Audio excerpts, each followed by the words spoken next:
মহেশখালীর গল্প তো অনেক হলো, এবার ফেরার পালা। তবে ফেরাটা কিন্তু শুধুই এক জায়গা থেকে অন্য জায়গায় যাওয়া নয়, এ যেন এক নতুন পথকে আবিষ্কার করা। আমরা এখন মহেশখালী ঘাট থেকে স্পিড বোটে উঠে পড়েছি। গন্তব্য কক্সবাজারের ৬ নম্বর ঘাট। আর আমাদের সঙ্গী ঐতিহ্যবাহী বাঁকখালী নদী। নদী যখন শান্ত থাকে, পাড়ের দৃশ্যগুলো যেন কোনো ক্যানভাসে আঁকা ছবির মতো লাগে। নদীর দুই পাশে সবুজ ম্যানগ্রোভ বন, ঘাটে বাঁধা হাজারো জেলে নৌকা আর নীরব প্রকৃতি, সব কিছুতেই একটা শান্ত রূপ ফুটে ওঠে। শতাব্দীর পর শতাব্দী ধরে এই বাঁকখালী নদী কক্সবাজার আর মহেশখালীর মানুষের জীবিকা এবং যোগাযোগের প্রধান সেতু হয়ে আছে। মহেশখালী থেকে কক্সবাজারের এই পথটুকু পার হতে মাত্র 15 থেকে 20 মিনিট সময় লাগে, কিন্তু এই কয়েক মিনিটের স্পিড রাইডের অ্যাডভেঞ্চার সত্যি অবিশ্বাস্য। কক্সবাজার গেলে শুধু সমুদ্র নয়, একবার ঘুরে আসুন বাঁকখালী নদীর তীরেও।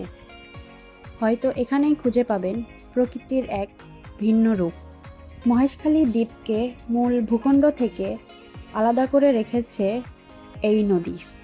পার্বত্য চট্টগ্রামের পাহাড়ি অঞ্চল থেকে উৎপন্ন হয়ে বাঁকখালী নদী রামু ও কক্সবাজার শহরের পাশ দিয়ে প্রবাহিত হয়েছে। এই নদী শুধু প্রাকৃতিক সৌন্দর্যই নয়, হাজারো মানুষের জীবিকা, মাছ ধরা, নৌযাত্রা এবং কৃষির সঙ্গে জড়িত। জোয়ার ভাটার প্রভাবে নদীটির রূপ দিনে কয়েকবার বদলে যায়। এই নদীকেই কক্সবাজারের প্রাণ বলে অভিহিত করা হয়।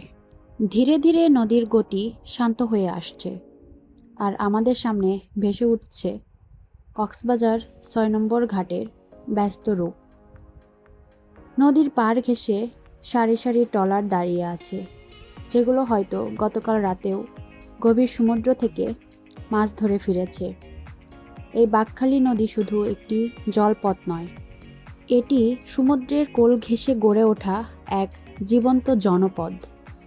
আমরা আমাদের স্পিডবোট জার্নি উপভোগ করতে করতে চলে এলাম কক্সবাজার। এই যে দেখতে পাচ্ছেন, এটাই হচ্ছে কক্সবাজারের ৬ নম্বর ঘাট। আজকের ভিডিওটি এই পর্যন্তই। আবারও দেখা হবে নতুন কোনো ভ্রমণ গন্তব্যে। সে পর্যন্ত সবাই ভালো থাকবেন, সুস্থ থাকবেন। আল্লাহ হাফেজ।